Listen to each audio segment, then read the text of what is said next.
Hemos gozado de un tiempo maravilloso de comunión, de confraternidad los unos con los otros. Hemos recibido la calidez, el cariño de toda la iglesia en cada momento que nos encontramos. Así que nos vamos con un corazón lleno del amor y del cariño que ustedes nos han dado. Muchas gracias, que el Señor les bendiga, que la iglesia pueda seguir creciendo y progresando mientras esperamos la venida del Señor. Precisamente este va a ser el último tema que vamos a tratar. La iglesia que Dios bendice crece, prospera. No se puede quedar estancada, ¿verdad? Así que este es el tema de hoy. La iglesia que Dios bendice crece. Vamos a leer en Esdras capítulo 5. Vamos a estudiar rápidamente los dos pequeños libros que tenemos ahí juntos del Antiguo Testamento, Esdras y Nehemías. Así que empezamos con Esdras capítulo 5.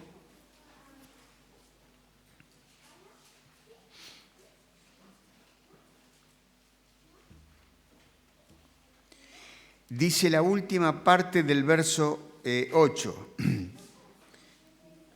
La obra se hace deprisa y prospera en sus manos. La obra se hace deprisa y prospera en sus manos. Ustedes saben que ni Esdras ni Nehemías figuran entre los héroes que pusieron en fuga a ejércitos poderosos, ni entre los que como Moisés y Elías realizaron milagros espectaculares, ni entre los que como David y Salomón edificaron palacios de reyes. Sin embargo, su obra en muchos sentidos fue superior a la de Salomón. El hijo de David construyó un templo en Jerusalén que fue el orgullo y la admiración de las naciones. Pero Salomón dispuso para sus empresas de una cuantiosa fortuna y de todo un ejército de arquitectos y obreros, mientras que Esdras y Nehemías tuvieron que hacer su obra en medio de la más cruel y fuerte oposición y en medio de una gran necesidad. La Jerusalén que Esdras y Nehemías tuvieron que reconstruir había perdido todo el esplendor del tiempo de Salomón. Los sitios, las invasiones, la habían demolido. Solo ruinas y escombros se encontraron cuando volvieron del exilio de Babilonia. Y mientras en otro tiempo los monarcas de la tierra se disputaban la amistad con el rey de Jerusalén, ahora era todo lo contrario.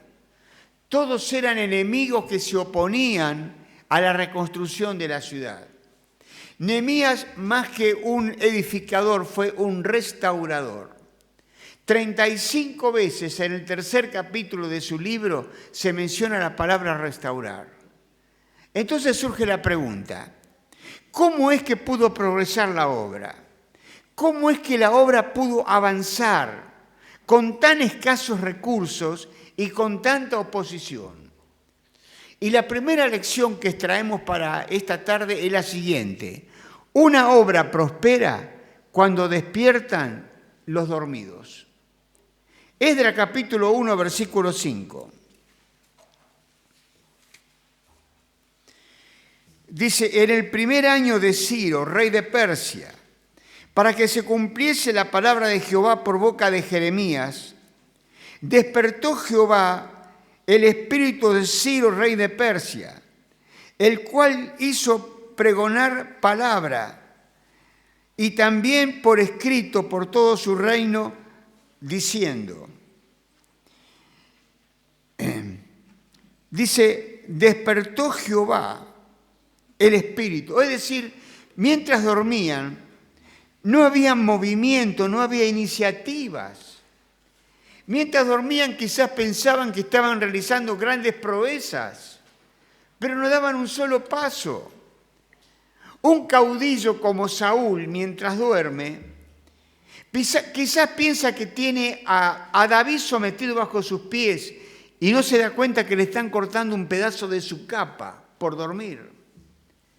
Un héroe como Sansón, mientras duerme, Quizás piensa que tiene a los filisteos sometidos bajo sus pies y no se da cuenta que todo lo va a perder, hasta la vida, por dormir.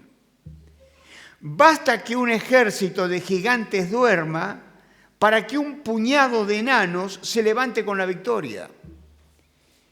Dios tuvo que despertar a su pueblo.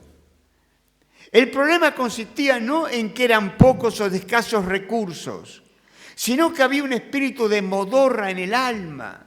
Se habían acostumbrado a ser un pueblo derrotado, a vivir en ruinas. Por eso Dios tuvo que despertarlos.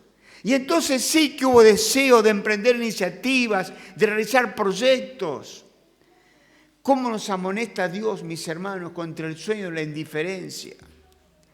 Perezoso, ¿hasta cuándo vas a dormir? Un poco de sueño, un poco de dormitar. Así vendrá tu necesidad como caminante y tu pobreza como hombre armado. El hombre que duerme en el tiempo de la siega es hijo que avergüenza. Las condiciones actuales en el orden espiritual nos hacen ver que, aunque hay muchas cosas buenas que se han logrado, el pueblo de Dios todavía duerme el sueño de la indiferencia en cuanto a las cosas de Dios que son las de mayor importancia y necesidad. De Jonás se nos dice que, desatendiendo los peligros en que se encontraba la embarcación, descendió al fondo del buque y se echó a dormir, mientras los marineros hacían esfuerzos infructuosos por mantener la embarcación a flote. El único medio de salvación que tenían era Jonás, y él dormía plácidamente. Despiértate, dormilón, ¿qué tienes con nosotros? Qué triste es que cuanto más el mundo necesita del celo apasionado del pueblo de Dios, más duerme el sueño de la indiferencia. La condición del mundo nos hace ver que, aunque muchas cosas buenas se lograron, todavía falta mucho por hacer, pero mucho por hacer. El Señor Jesucristo condenó el sueño, que no es precisamente el natural, sino el espiritual, que tanto daño ha producido en las filas de su pueblo. Mientras Él velaba intensamente en Getsemaní, vino a sus discípulos y los encontró durmiendo. De nuevo se retiró a orar y otra vez al volver los encontró durmiendo. Entonces una dura reprensión nos hizo esperar de los labios del Maestro al ver que lo dejaban luchar solo en la hora más crítica de su vida, cual fue la crucifixión. Lo mismo ocurre hoy. Mientras el mundo se debate en una crisis gigantesca en todos los aspectos, el pueblo de Dios, que tiene el único y poderoso mensaje, capaz de cambiar vidas y destinos eternos, duerme plácidamente el sueño de la indiferencia. ¿Cuánto tiempo hace que no le hablas a una persona acerca del Señor Jesús? ¿Cuánto tiempo hace que no ganas un alma para Cristo? Debiera darnos mucha pena y vergüenza, porque el Señor puede decirnos a nosotros como a Jonás: ¿qué tienes, dormilón? En una gráfica parábola, el Señor habló de esto en el Evangelio de Mateo, capítulo 13.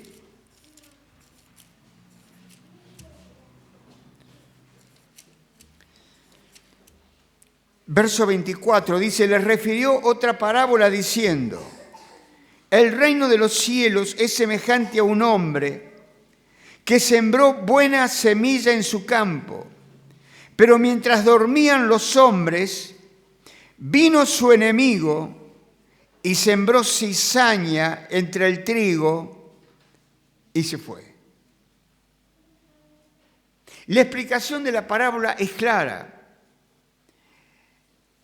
El dueño del campo, después de haberlo sembrado, lo dejó en manos de sus siervos.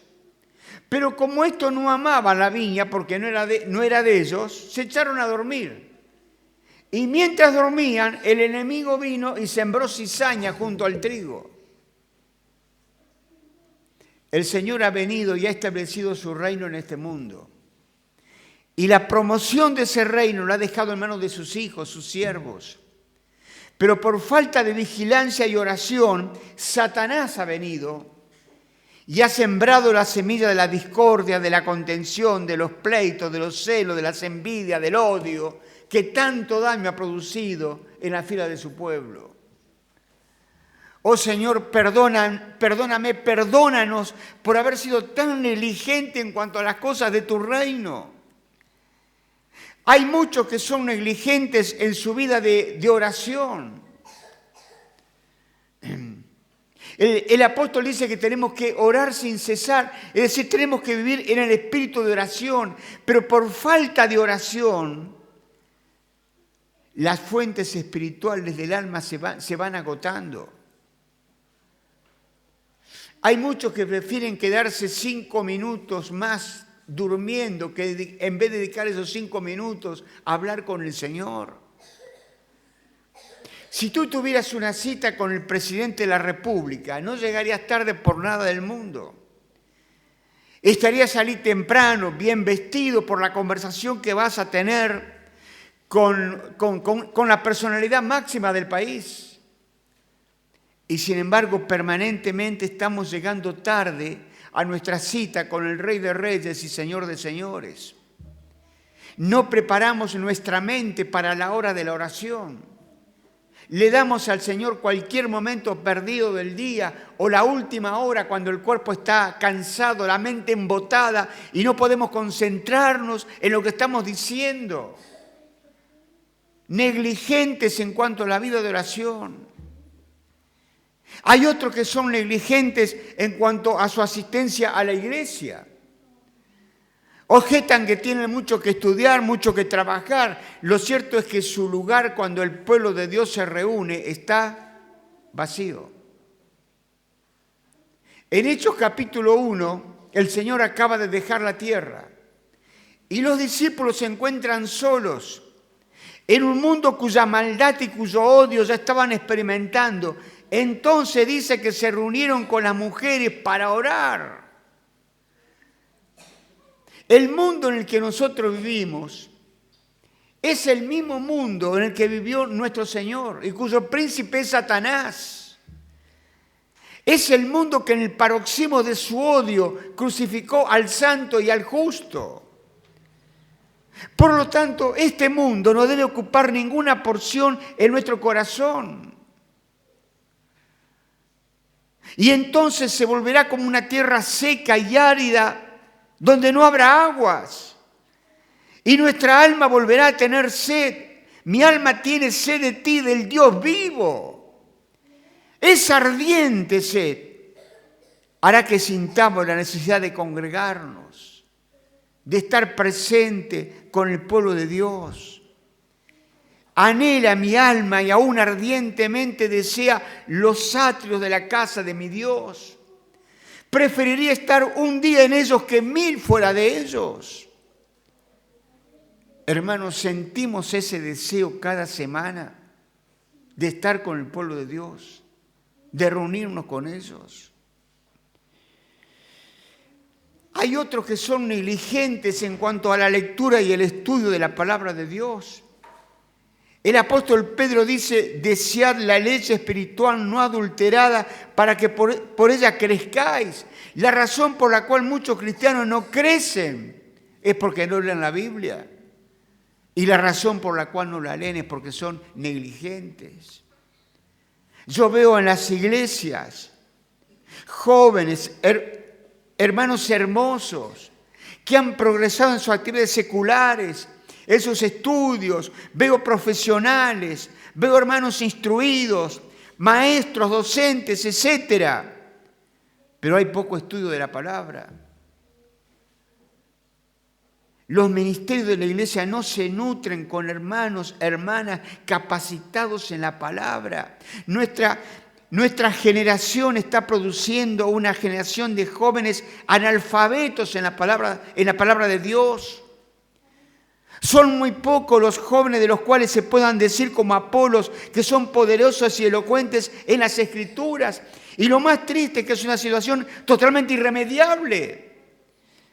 Porque cualquiera que siente el fuego de Dios en su alma, podrá organizar su vida para tener por lo menos 15 minutos del día a la lectura, a la meditación de la palabra de Dios. De esta manera, mis hermanos, va a progresar la obra. De esta manera Dios va a bendecir a su obra cuando despierten los cristianos que hoy están dormidos y tomen la decisión de congregarse, de estudiar la Biblia, de orar. En segundo lugar, una obra prospera cuando cada uno ocupa su lugar en la acción. Nehemías nos informa que a pesar del despertamiento que Dios produjo en su pueblo, hubo algunos que no quisieron sumarse a la tarea de la reconstrucción de los muros. Miren lo que dice el capítulo 3 de Nehemías. Pasamos al libro de Nehemías, capítulo 3. Versículo 5 dice: e inmediato a ellos restauraron los tecoitas, pero sus grandes no se prestaron para ayudar a la obra de su Señor. Dice sus grandes. No dice sus pequeños o débiles, sino sus grandes. Es decir, aquello de quienes más se esperaba recibir, menos se recibió, por no decir que más obstáculos pusieron. Pero esto no amilanó a lo demás. La obra tenía que hacerse sí o sí. Los preparativos se hicieron silenciosamente y en el día señalado todos se pusieron a lo largo de la línea para dar lugar a la tarea de la reconstrucción de los muros. No se necesitaban materiales nuevos, porque los muros podían ser restaurados con las ruinas que habían quedado del sitio anterior. Parece que se manifestó una voluntad general de trabajar. Todos, con excepción de lo que hemos mencionado, los nobles de tecoitas, pusieron su hombro en la acción. Estos orgullosos aristócratas se ausentaron y, demostrando su falta de patriotismo, dejaron de hacer la obra, mientras que los vecinos de las villas vinieron a colaborar. Se necesitaban de todas las capas sociales, había artesanos, carpinteros, albañiles. Todos vinieron a aportar su granito de arena en la reconstrucción de los muros. Miren qué interesante lo que dice el verso 1 de este capítulo 3. Dice: entonces se levantó el sumo sacerdote Eliasib con sus hermanos los sacerdotes y edificaron la puerta de las ovejas.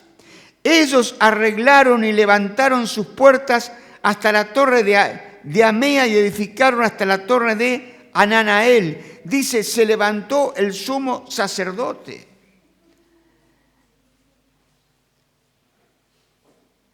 Esto sirvió para que se juntara todo el pueblo como un solo hombre. Porque poco anima que ver a aquellos que van a ser los responsables ocupando el primer lugar y poniendo todo en la obra.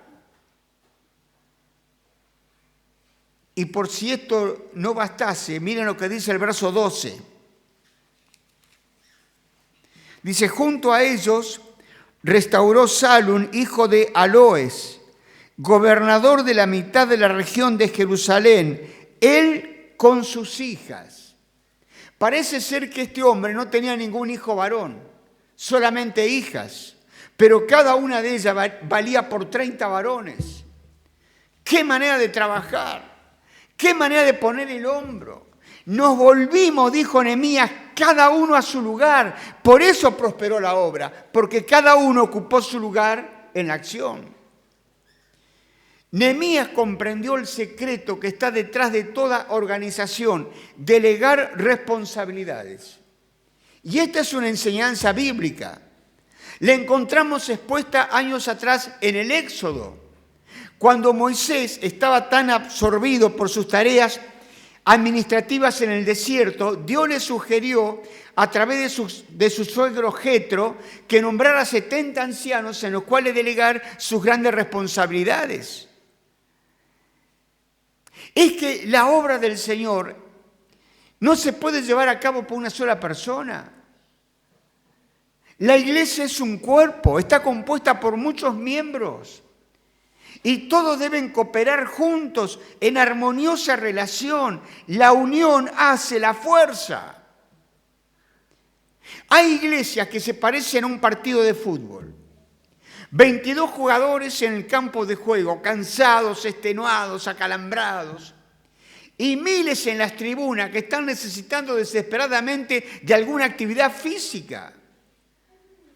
Incluso esta distorsión antibíblica ha producido grandes problemas en el cuerpo de los ancianos, porque se ha comprobado que no puede hacer toda la obra un solo hombre. Visitar a los enfermos, aconsejar, animar, predicar, enseñar. Incluso el deseo de querer hacerlo todo uno solo ha producido trastornos orgánicos, problemas cardíacos, alta presión. Es todo el cuerpo de Cristo el que debe trabajar junto, guiado y orientado por hombres espirituales, quienes sabrán delegar responsabilidades. De esta manera, la iglesia se va a sacudir con el poder de la resurrección y la fuerza y el atrevimiento serán otra vez las señales que caracterizarán a la iglesia de Cristo. De esta manera, mis hermanos, va a prosperar la obra. Cuando despiertan los cristianos que hoy están dormidos y cuando cada uno deje de ser un espectador y se involucre, se comprometa en el servicio al Señor, de acuerdo a los dones que tenga. En tercer lugar, una obra prospera cuando no nos dejamos debilitar por las críticas. Que Nehemías, Esdras y cuantos con ellos hicieron la obra de restauración fueron criticados, está a la vista. La obra apenas había empezado y no quedó sin ser criticada. No lo fue entonces, no lo es ahora ni lo será, hasta que el pueblo de Dios esté establecido en la gloria. Les leo lo que dice el capítulo 4 de Nehemías. Los primeros 3 versos dice: cuando oyó Sanbalat que nosotros edificábamos el muro, se enojó y se enfureció en gran manera e hizo escarnio de los judíos y habló delante de sus hermanos y del ejército de Samaria y dijo: ¿qué hacen estos débiles judíos? ¿Se les permitirá volver a ofrecer sus sacrificios? Acabarán en un día. Resucitarán de los montones del polvo las piedras que fueron quemadas. Y estaba junto a él Tobías amonita, el cual dijo: lo que ellos edifican del muro de piedra, si subiere una zorra, lo derribará. En síntesis, oyó y odió. Tan pronto como oyó que la obra prosperaba, odió. Hay una persona de la cual podemos decir que tan pronto oye, odia. En aquel entonces fue Sanbalat.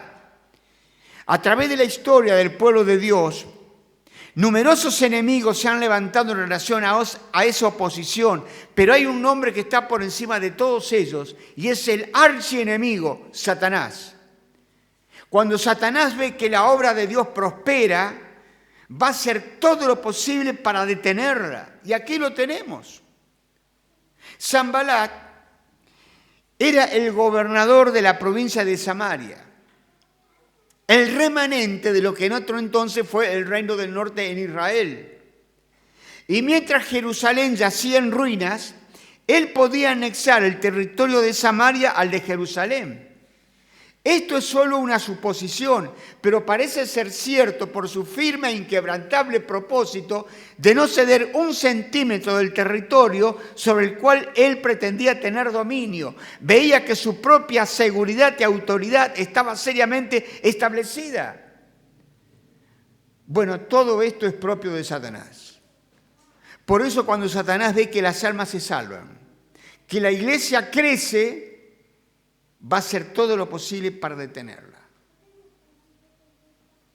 Y aquí lo tenemos en un discurso engendrado de oposición diabólica. Sanbalat servía de anfitrión a lo que hoy en día llamaríamos la visita de un jefe de Estado en la persona de Tobías, gobernador de la provincia de Amós. Podemos imaginarnos el desfile de los altos dignatarios, el descenso del carruaje de Tobías mientras Sanbalat se adelanta para darle la bienvenida. En sus palabras de bienvenida, Sanbalat ataca directamente al pueblo de Dios que estaba trabajando a la vista de ellos. Entonces dice, ¿qué hacen estos débiles judíos? ¿Se les permitirá volver a ofrecer sus sacrificios? Se burló de su entusiasmo, dice, acabarán en un día. Habían estado trabajando con tanto fervor que parecía que iban a terminar la obra en un día. Así Sanbalat hizo escarnio, burla del pueblo de Dios. Y cuando a Tobías se le da la oportunidad de hablar, de responder al discurso de Sanbalat, le dice, pero ¿por qué se hace tanta mala sangre? Si lo que los judíos están edificando ahora, esto se va a venir abajo en cualquier momento. Es tan débil el pegamento, las piedras que levantan están tan mal pegadas que cuando una zorra echa a rondar por la noche sobre ese muro, todo se va a venir abajo. Evidentemente había muchas zorras entre las ruinas. Y lo que Tobías quería decir es que cuando alguna de estas zorras se subiera, los muros se iban a derrumbar. Así se burlaron, se rieron, pero la obra de Dios continuaba. Y en el versículo 7 leemos esto. Capítulo 4, verso 7, dice, pero aconteció que oyendo Sanbalat y Tobías y los árabes, los amonitas y los de Asdod, que los muros de Jerusalén eran reparados, porque ya los portillos comenzaban a cerrarlos, se encolerizaron mucho. La obra prosperaba, pero también prosperaba la oposición. Había enemigos por todas partes, al norte, al sur, al este, al oeste, estaban rodeados de enemigos. Y el objetivo de los enemigos está expresado al final del verso 11. Dice, hagamos cesar la obra.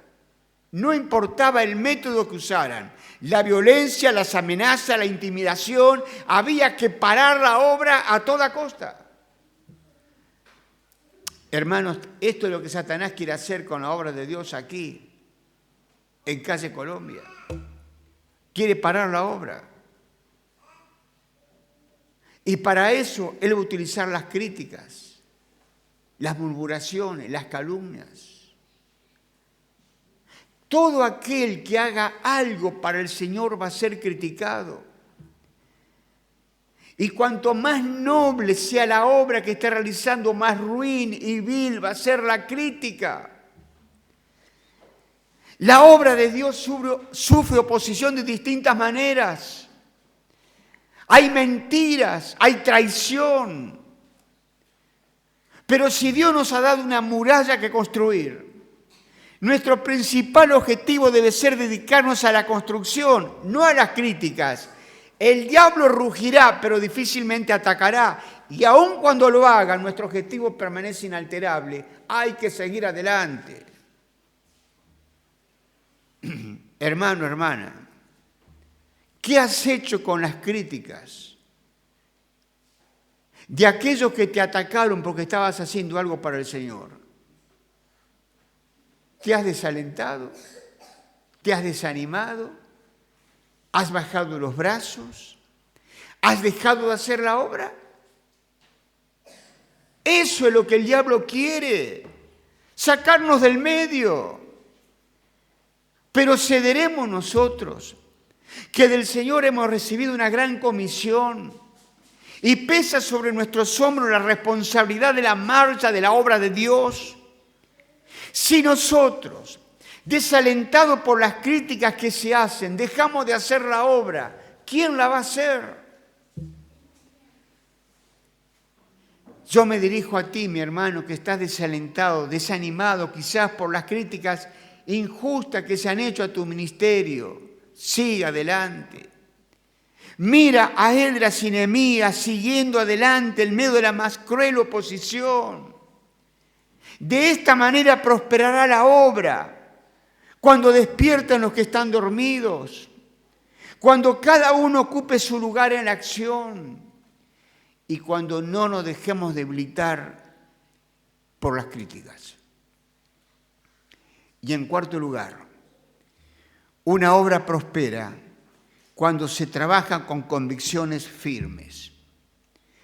Nehemías y cuantos con él hicieron la obra de reconstruir los muros eran hombres de convicciones firmes.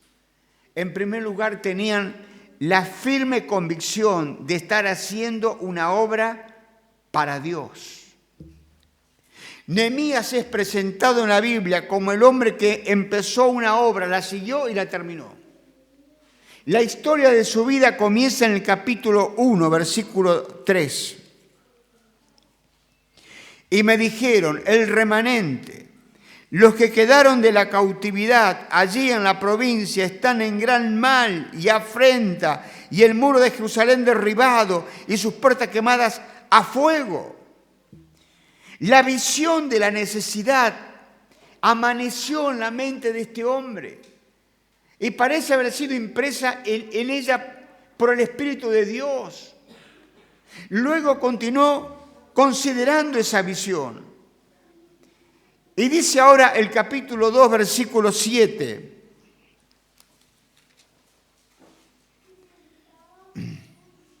Además dije al rey, si le place al rey, que se me den cartas para los gobernadores al otro lado del río, para que me franqueen el paso hasta que llegue a Judá.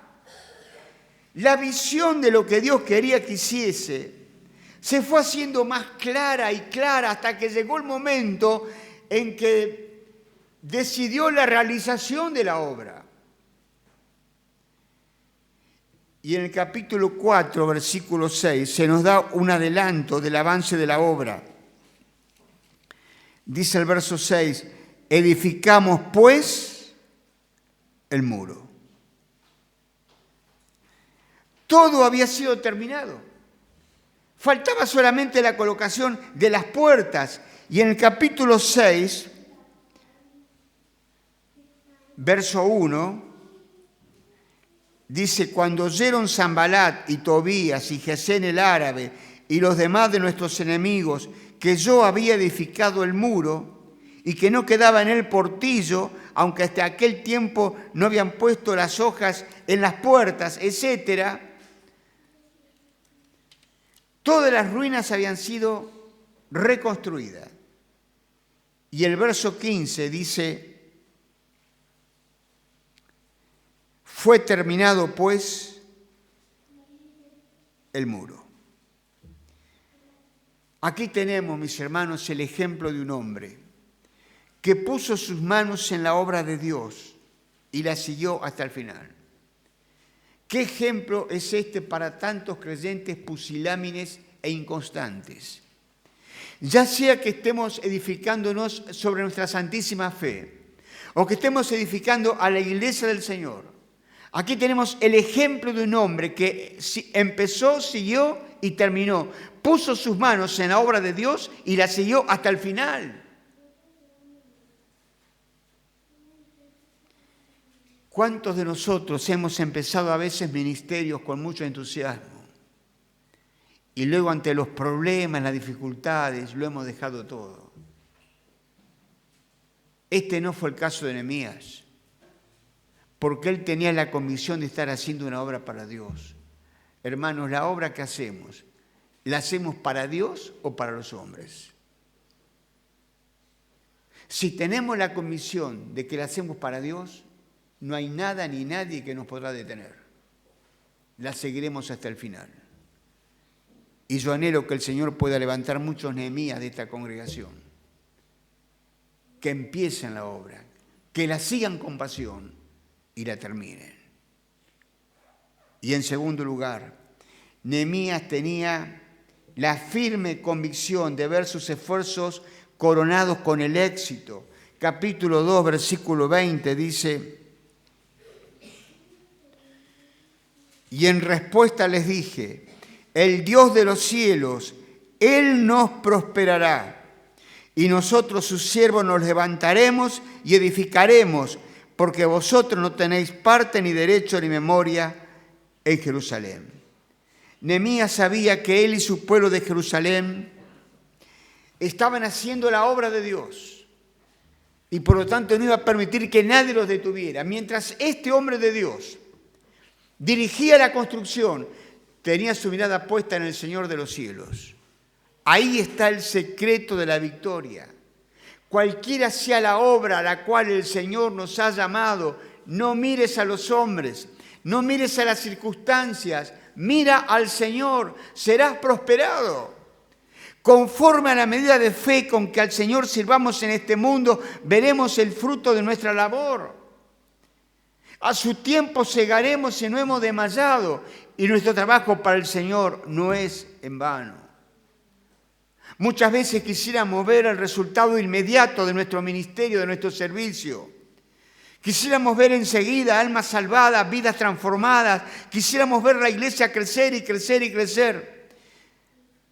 Pero Dios tiene un tiempo para cada cosa. La historia de la iglesia muchas veces ha sido escrita con la sangre y el esfuerzo de aquellos que no vieron, pero creyeron en el triunfo final.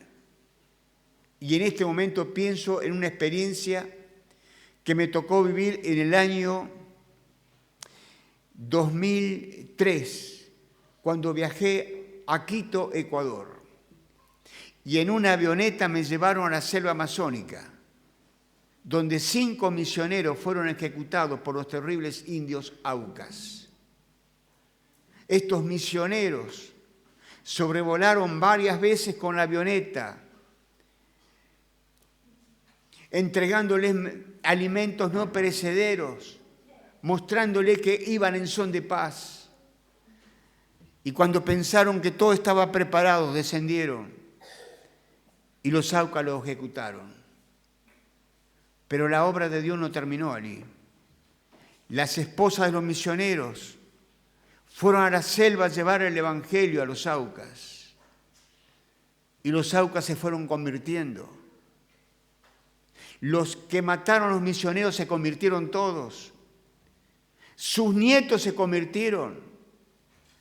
Fueron a estudiar al Instituto Bíblico de Palabra de Vida y volvieron a la selva preparados como pastores para hacer la obra de Dios en la selva. Y el evangelio corrió como reguero de pólvora por la selva. Y descendí en 3 comunidades donde había iglesias bien constituidas. Y estuve con los nativos, liderados por pastores que conocían la Biblia mejor que yo. Y donde antes no se hacían matrimonios porque todos vivían juntos, ahora se casan, tienen sus hijos legalmente. El evangelio ha producido una transformación impresionante. Hay que estar allí para verlo. Y todo fue porque 5 misioneros fueron, no vieron, pero creyeron en el triunfo final. Muchas veces, hermanos, tenemos una fe tan pequeña que vemos una tumba, una cruz, pero no vemos la tumba vacía. Cristo ha resucitado y era la garantía del triunfo final. Estamos del lado de la victoria, porque Él es el que encabeza la fila de su pueblo. Y la iglesia está sostenida por Él, por el vencedor. Por eso, mis hermanos, la iglesia que Dios bendice es la iglesia que crece, que prospera. Y para esto se necesita que despierten hoy aquellos creyentes que están dormidos. Que aquellos que están de espectadores se comprometan ahora a servir al Señor con sus dones. Que nadie se deje debilitar por las críticas. y que sirvamos al Señor con la convicción de que el triunfo está asegurado. Con esto tenemos todo para que la iglesia avance y prospere en el barrio y muchas, pero muchas almas puedan ser ganadas para la gloria del Señor. Que Dios les bendiga, hermanos, para que esto sea una bendita realidad. Amén.